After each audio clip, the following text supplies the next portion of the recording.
who's here to talk to us about all things to do with the Abbey fishermen. So if you all will give Sharon a nice round of applause, and we'll get her started.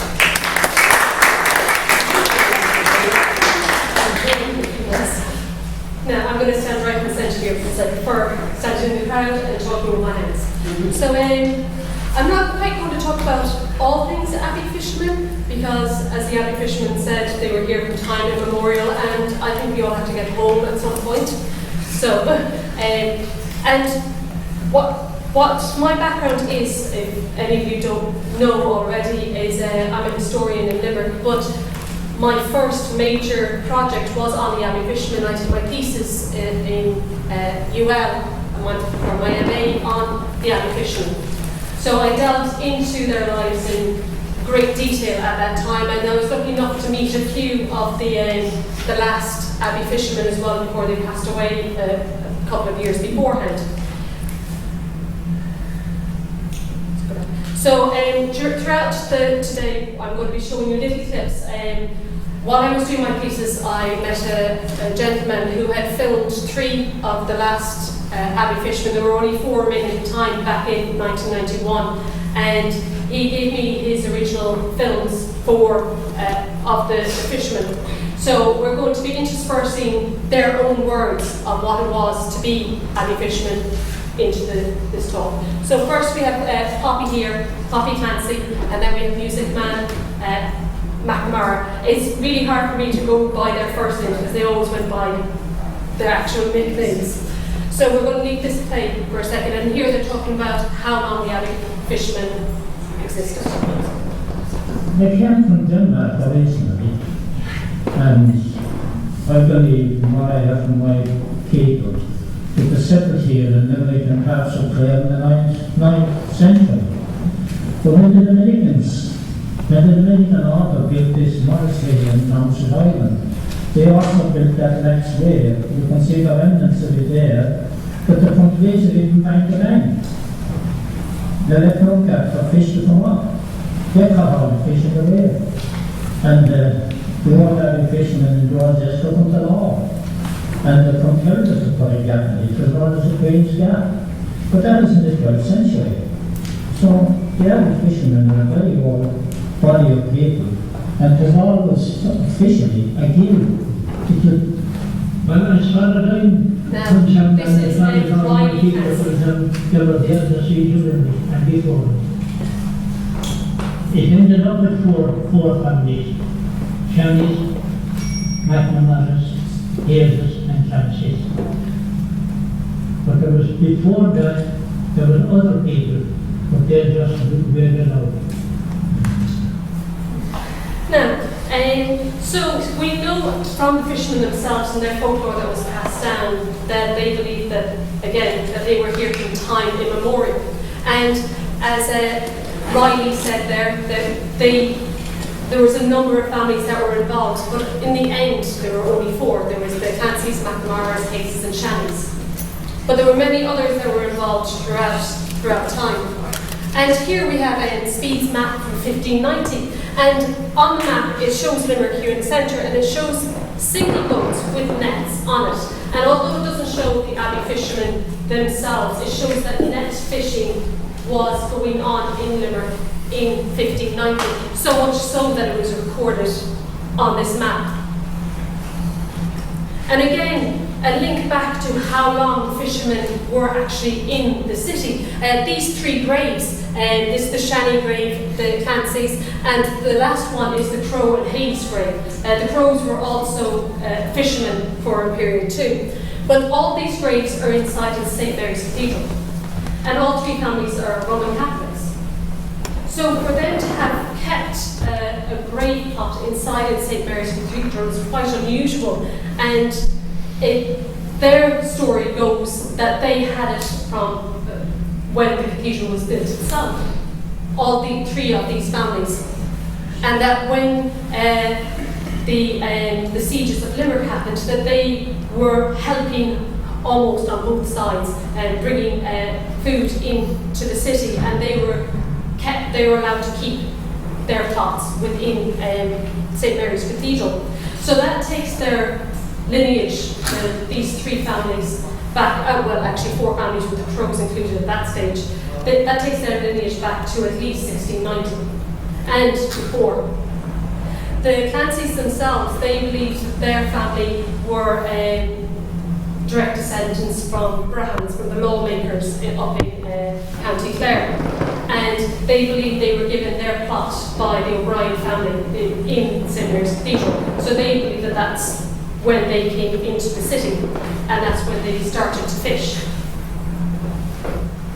Now, as was mentioned, the Guild of Abbey Fishermen, and guilds do go back quite a while, and it was a formation that was there to help the fishermen to make sure that they could have their rights against the local government. If they banded together, it's much easier to fight somebody if you banded together than if you didn't. And here, this is the guild, the list of guild of the Abbey Fishermen from 1840, and we have a number of the names that were involved at that time. And as I said, there was only 4 in the end, but here we have Burke, Cahill, we have the Clancy's, we have Houlihan, Dillons, Hartigans, we have the Hayes still, Herretts, Keoghs, Liddy's. Liddy's stayed until very recently as well. O'Connor's did the same.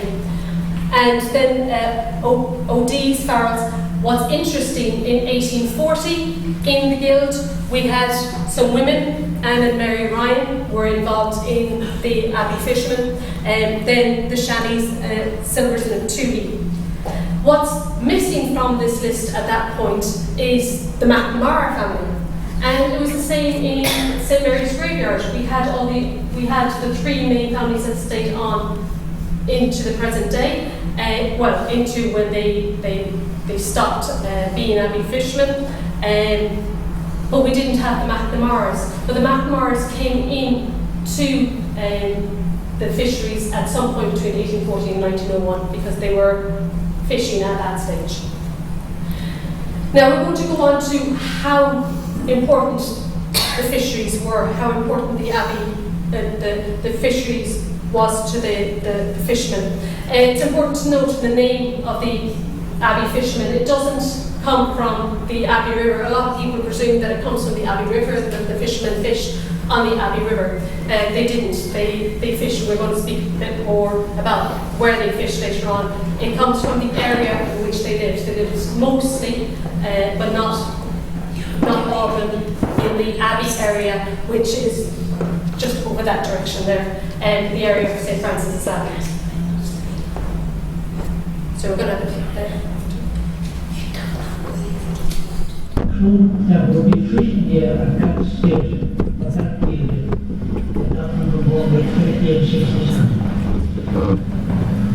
Fish that would be out there would move at the top of the water, so would come up and more than move. Fishing was good. There were good families raised on the fishing station.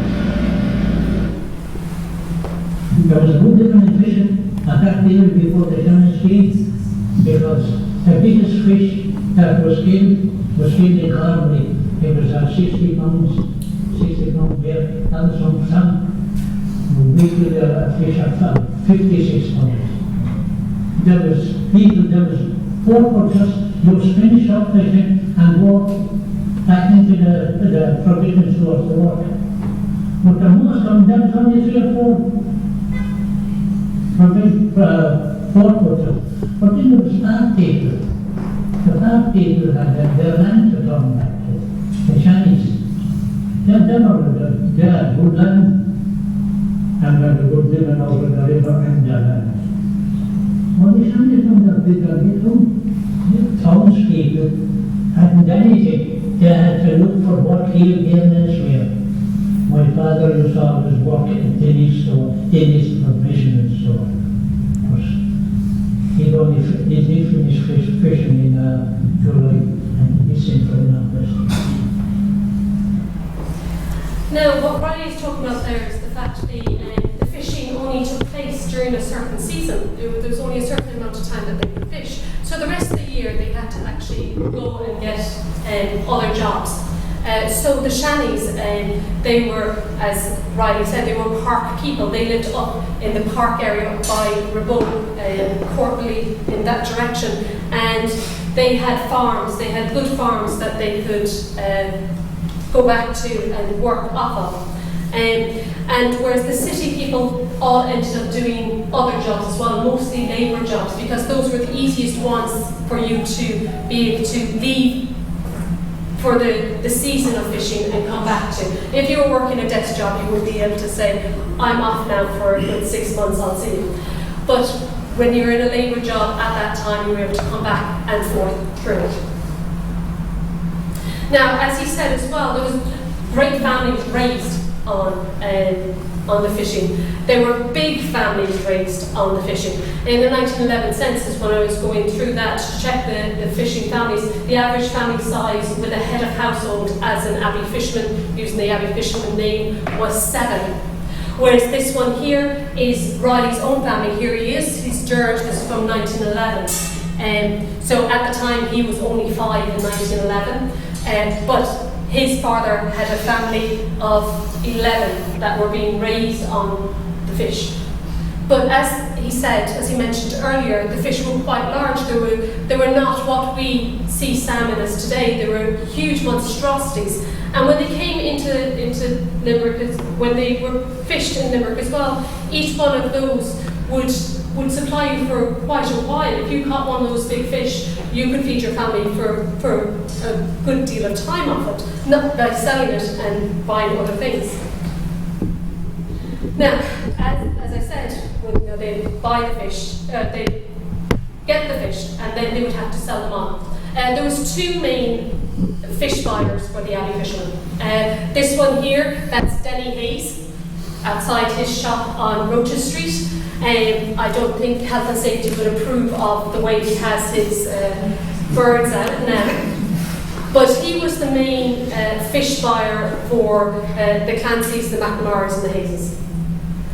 So they would take their goods into him. He was also of the Abbey fisherman family, and he was their secretary for quite a long time as well. He was very involved in making sure the Abbey fishermen had what they needed, because if the Abbey fishermen had what they needed, they could supply him with fish, and his business would do it. He and the other fish buyer, who was a McNerney, who was up by the canal, there would often be too much salmon coming in for the local market. So they would ice them and send them to Billingsgate in London. They would be in London the following day. It wouldn't take them that long to get them there, which was necessary because fish goes off quite quickly, so you need to have it on the move. Now we're going to talk a little bit about Brecon. Brecon was their boat, and there's multiple spellings of Brecon, and this is the one I'm going with. The Brecon was the boat that they used. So we're going to leave them to talk a second about Brecon. Well, our boats were very small. They were only 24 feet long and only maybe 3 feet, not 2.5 feet wide. That would be about where they were going. And there was 2 men to every boat.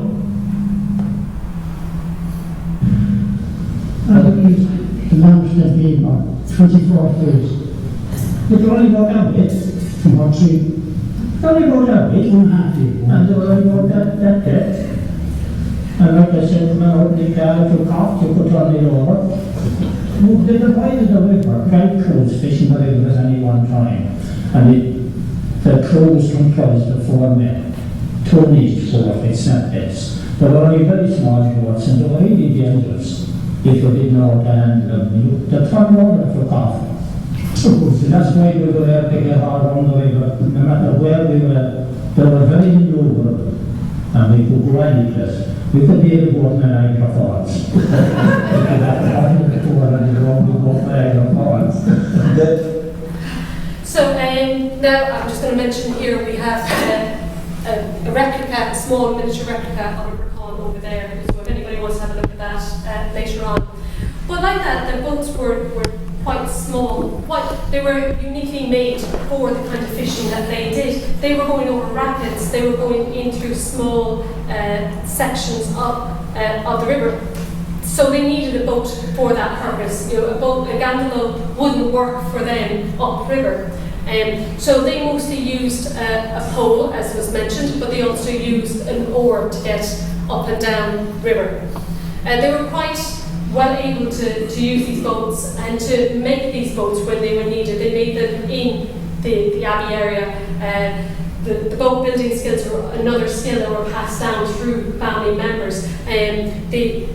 The fishermen themselves, some of them didn't know how to make boats, but they knew who could do it for them. And by the end, by this stage in 1991, they didn't think that there was nobody who knew how to make a boat at that stage.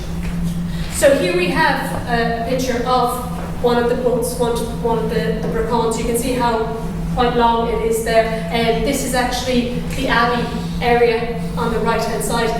This is Clare Street, so this is the Abbey River going through, just in case to place it. Okay. Just over here is John's Cathedral.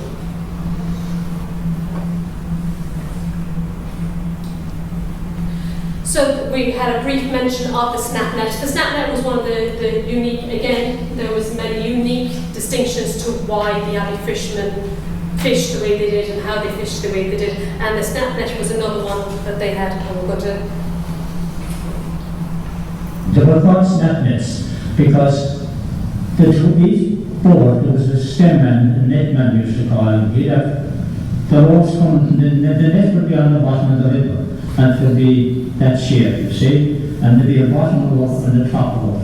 And if a fish touched the net, the rope tore up and it pulled the bottom ones, and that closed the net up like that.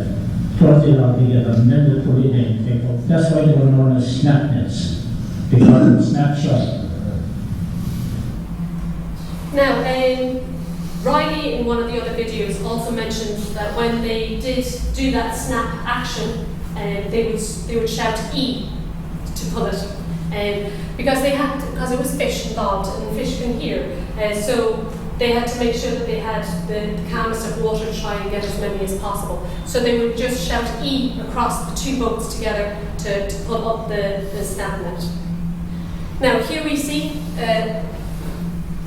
These are Abbey fishermen, I think it's in the 1930s, and they are using the snap net here in between the two boats.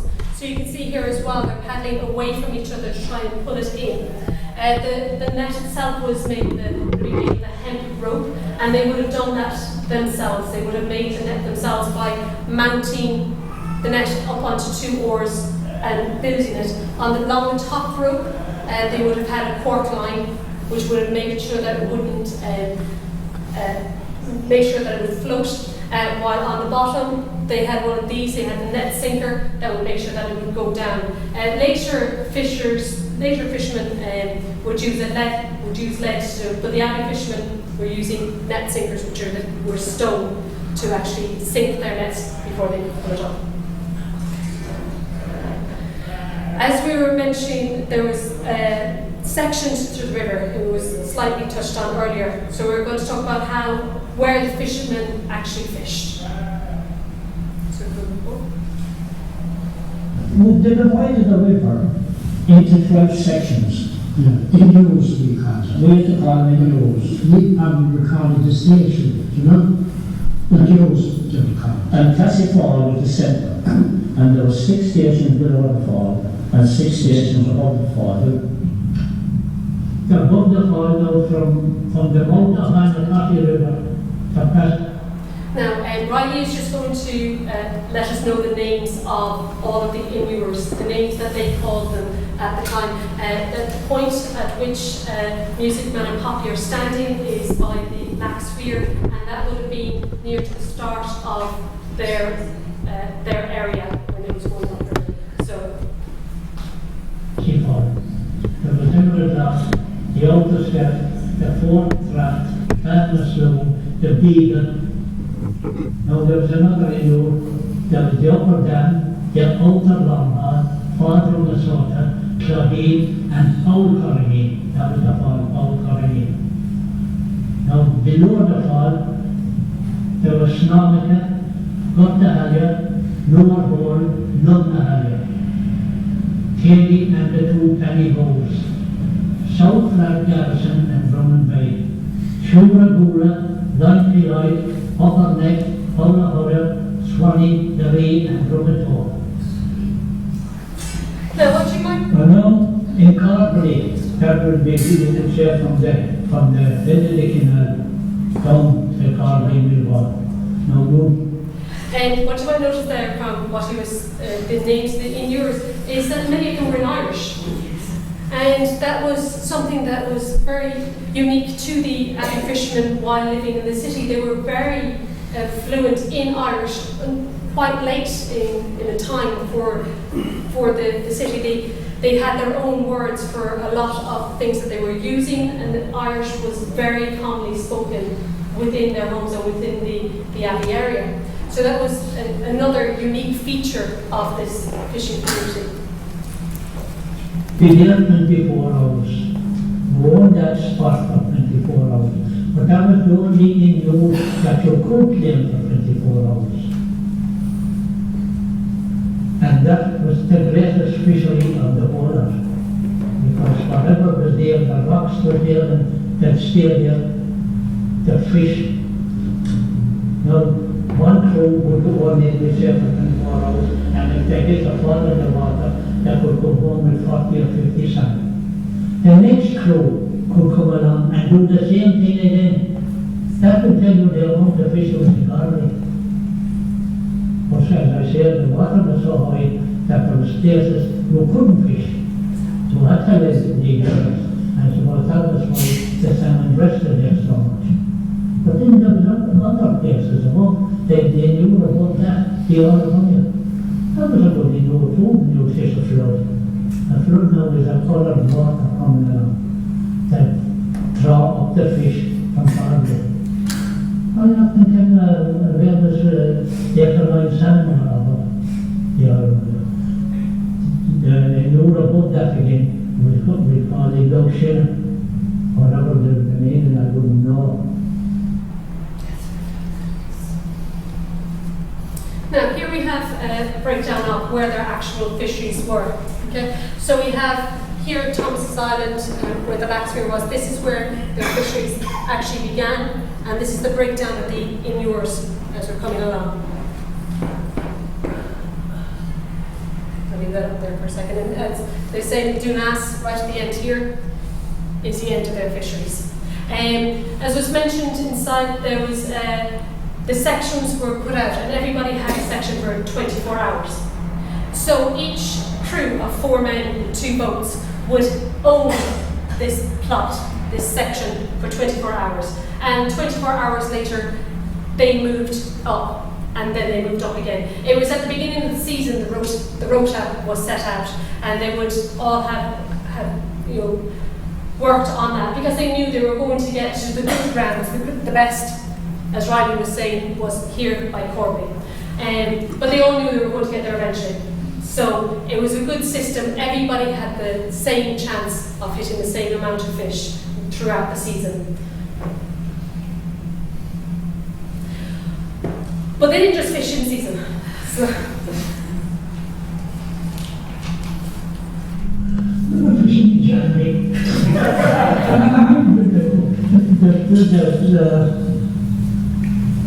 The city using the open to the 25th. But we had an after 10 were fishing in January. There was January and the first 5 days in February. But there was one year we were fishing out on the next Beer Company. We had 12 salmon. And the guys made almost at home. I'm going to that. 12 salmon.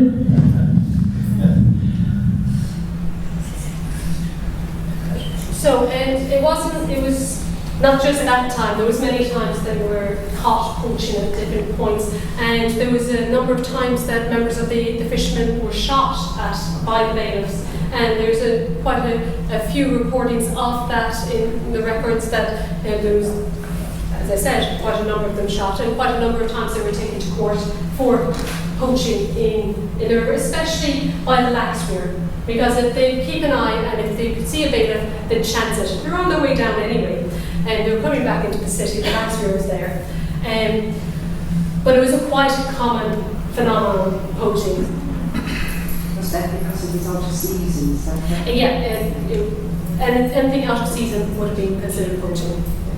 But also anything within, from the Lax Weir down into the city as well, would have been considered poaching. The Abbey fishermen actually owned the fisheries above the Lax Weir, where it was other companies that owned the fisheries down.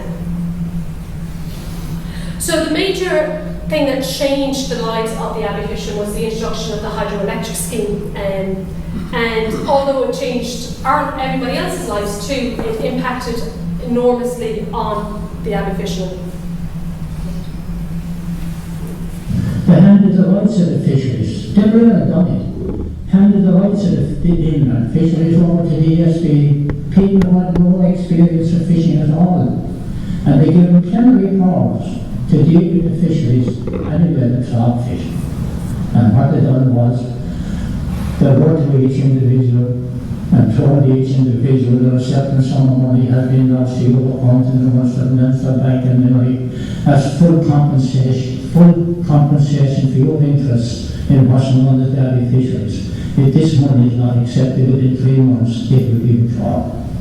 But what would we do? It's true, what could they do? So the Art of Prussia scheme itself, it was started in 1925. It was a huge coup for the Irish government to actually build this scheme. They had planned and looked at other areas in the country to put this scheme on, but it was decided with the way the land fell in Limerick, in Art of Prussia, and that whole section, that this was the most opportune place to put it in. So it cost at the time £5.2 million, which was a quarter of the entire governmental budget for that year. And the country at the time had just become an Irish Free State, so it was actually really pushing itself forward that we are this go-getting, young, vibrant country. To make the Shannon scheme, they had to build a head race and a tail race, so that they could change the water levels. Because to make a hydroelectric plant work, you need to have a flow of water coming through. So you need to have a higher level of water, and you need somewhere for it to escape to. And so the head race was coming in to the power plant much higher, and they needed to get their water from somewhere. So it was taking the water from the old canal. And when there wasn't water coming into the old canal, it started to destroy the fisheries. The scheme also affected other people, as we have here. There was 33 men killed during the construction of the scheme. But there was 5,000 men employed, just directly employed. That doesn't include all the off branches and offshoots of commerce that came out of it. And I'm sure there's people who are living in Limerick today whose grandfathers arrived into the city purely to work on the Shannon scheme. But as here in 1935, it was producing 35% of the national electricity. And now it's only 2%. It's only pretty much the local area, Corbally, and going out as far as Catmore. Those areas are still serviced by by Art of Prussia, but not much else. It's only a booster, but it doesn't do very much now. But we can't really remove it, because in the last 70 years we've built on the floodplains and we took down Art of Prussia. So here we have where it fits the entire new bridge. And as I said there, the water came out of the old river. So this is the old Shannon. There's Loch Derg up the top there. So it came into the head race here, and that had to fill up with plenty of water to get to the power station to come down the tail race. And here, between these 2 points, was the Abbey fisheries. So it was their entire fisheries was cut off from it. The people at Castleconnell as well, the fishermen at Castleconnell, they were also mildly affected, but they were angling fishermen, and it was more sport than it was anything else at that stage. So with this, the Abbey fishermen tried their best to do something about it, and I'm going to let them talk about the Battle of the Tail Race first. All the fish of the salmon was born up into the tail race, and there was nothing coming up forward, very little anyway. But we decided that we would do something about it. So there was a man, a fish boy in Tennessee, as he was a member of our clan, and he told us and wanted us to go into the tail race and fish. So at 12 o'clock, I can't put it yet, but at 12 o'clock that night we went in and we fished. And the guard was there, of course, but I didn't do much trouble the first night.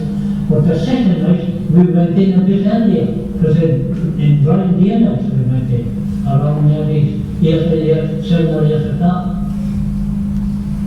So we fished away, but the bears was taking our nets and taking our boats, and the guard was and the military came out there.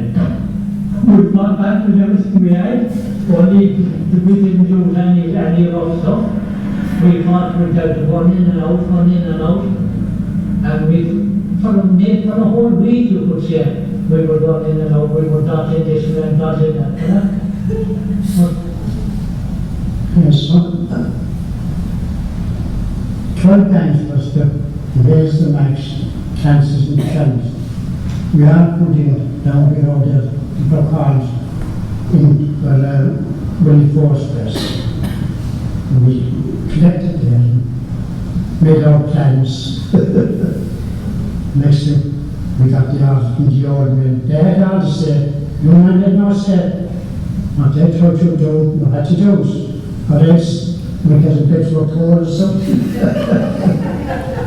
Next thing we went hospital with the entertainers, with that crowd of Indians coming along their queues. So we forced our way in and we should have a two with us. They had more than lunches and everything. Who was that? Police or? The bears, they call them. Water people. You remember that day? Oh yeah, it never intended to be a battle of any kind. It was a protest against the salmon being allowed into the tail race. We were protesting against the salmon going into the tail race. That something should have been done to come out of the tail race to encourage the salmon to come up the river. And we went in there to protest, and we notified the police. We notified all the authorities that we were going into the drawing on a certain day. And we didn't interfere with anybody, and we didn't take any of the salmon. Sometimes they throw them up in the banks, and the people on the banks took the salmon, but we didn't make a penny out of it. We never intended to make a penny. That wasn't our purpose. We were just protesting. And they just stopped us from fishing, took our names, and was going to prosecute us. So the 48 names were taken, but they never prosecuted. I think that the whole of these that they never do that everyone is. Because they were after us to stop us from going in, or going into the sailors to try and get an agreement, and then to try and block it up so that the people come up. But we might as well be it now that it was strong. That you couldn't beat the government. Now, so the Battle of the Tail Race, so it started on the 11th of July 1932, and this painting here by Bobby Dewey shows sort of what they did. They went into the tail race, and on the subsequent 3 nights did the same thing as their boats were being removed. But by the time the 3rd night came along, they only had 1 boat and a half a boat, but they still went in with those boats to try and protest, as they said. But it wasn't going to do any good. And as was mentioned, they were taken up, they were summoned to court. And this is one of the interesting things about their nicknames and why those are important to them. The summonses came down to the Abbey area, and they would knock on the door and say, "Oh, is John Clancy living here?" And they'd go, "Which John Clancy?" Because everybody had their own name. There were so many people of the same name. And the summonses were issued and the court was called. And the fishermen were all members of, or not all members, but a majority of them were members of the St. Mary's Band. So while the men were on their way to go to the court in 1932, they had the band out and they had it playing as they were going towards the court. And the court saw that this was such a kerfuffle that they didn't want so much attention, so they dropped the case that day. And they didn't drop it fully though, because they brought it back in a number of days later. And the committee of the Abbey fishermen wrote, "What time would you like the band out?"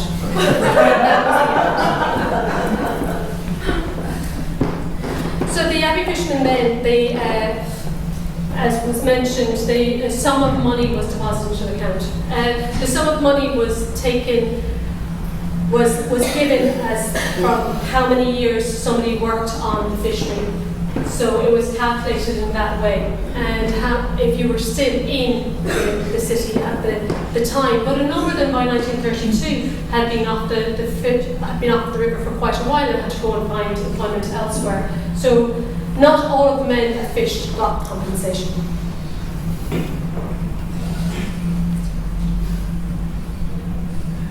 Naturally we feel better. Naturally we would. Because down through all the generations, our foreign government didn't put the Shannon scheme there. They took our own government to do so. But you can't stop progress. That's right, so you cannot stop progress. If we were fishing today, we wouldn't be able to solve for our pocket. Because the salmon doesn't come in as they used to. I went to work for the Limerick Corporation. I was storekeeper in the Limerick Corporation. I left that and went to the city tannery because there was more money to be got there. And when the tannery was destroyed by fire, I went to London. And I spent nearly 30 years in London. And I came back from the other retirement in 1977. Well, lots of people went to America. Quite a few went to England. Some of them got jobs wrong, but none of them got anything like what they had. You can't get anything better than being your own boss, can you?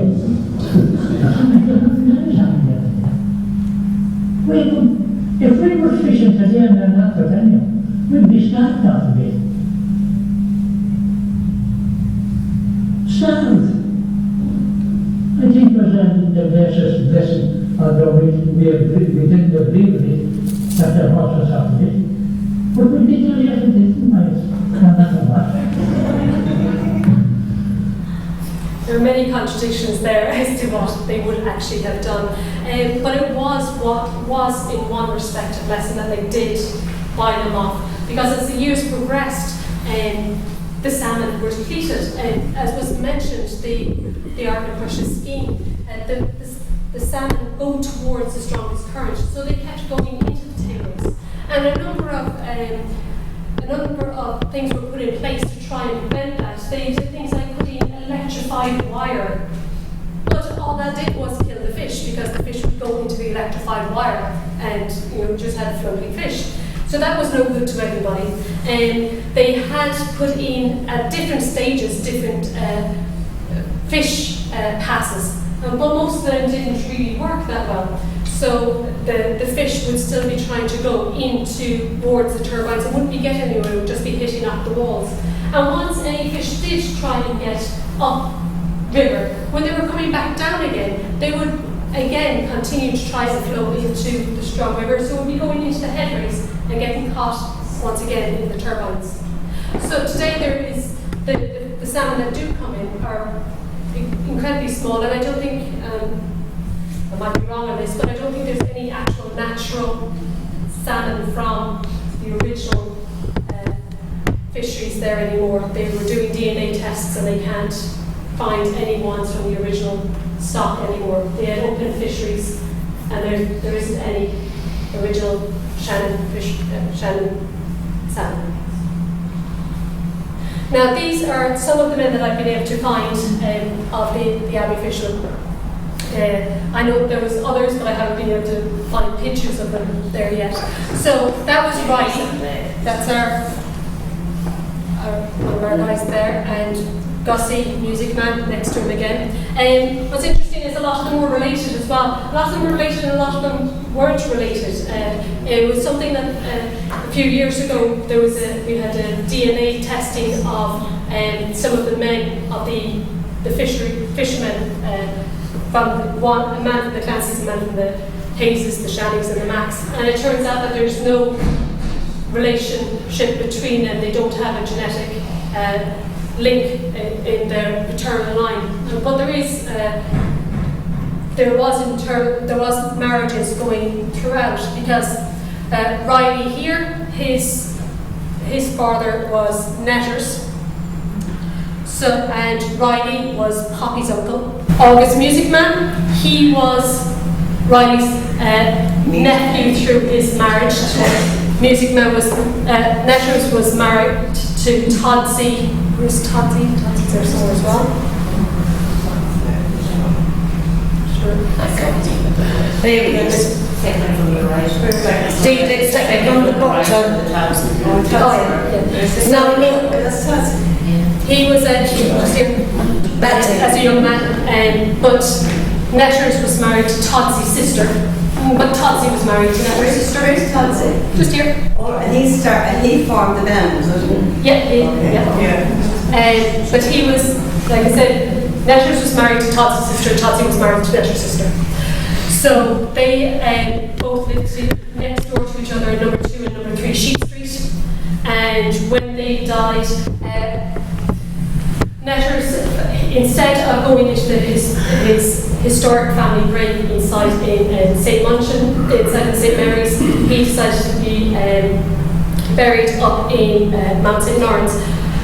The story goes, and what he said, his father remarried after his mother's death. And so Netter's was the eldest of the original family. And when his father remarried, he didn't get along with his half-siblings. And one of his half-siblings had died before him and was buried up inside in St. Mary's. So when it came time for him to figure out his plot, he said that he would spend eternity lying next to that man. So he brought his plot up inside in Mount St. Lawrence. And just across from his grave is the grave of Todsey Mac. So the brother and sister, who married the brother and sister, lived together their entire lives and then are buried together as well. And Gussie, Music Man, was the last to pass away. He passed away in 2001. So that was the end of the Abbey Fishermen, as it was. Everybody else was all second, third generation. But they're gone, but they're not forgotten. 4 years ago, we had a gathering of the descendants of the Abbey Fishermen, and a guided tour of the Hunt collection will commence shortly on the 1st of November. We had that there 4 years ago during the gathering, and there was a number of families came together for that, and a number of people didn't even realise how closely related they actually were until that night. It was really a great night, and after that we got these plaques put up onto the Abbey Bridge. So there is a permanent recognition of the Abbey Fishermen in the city now.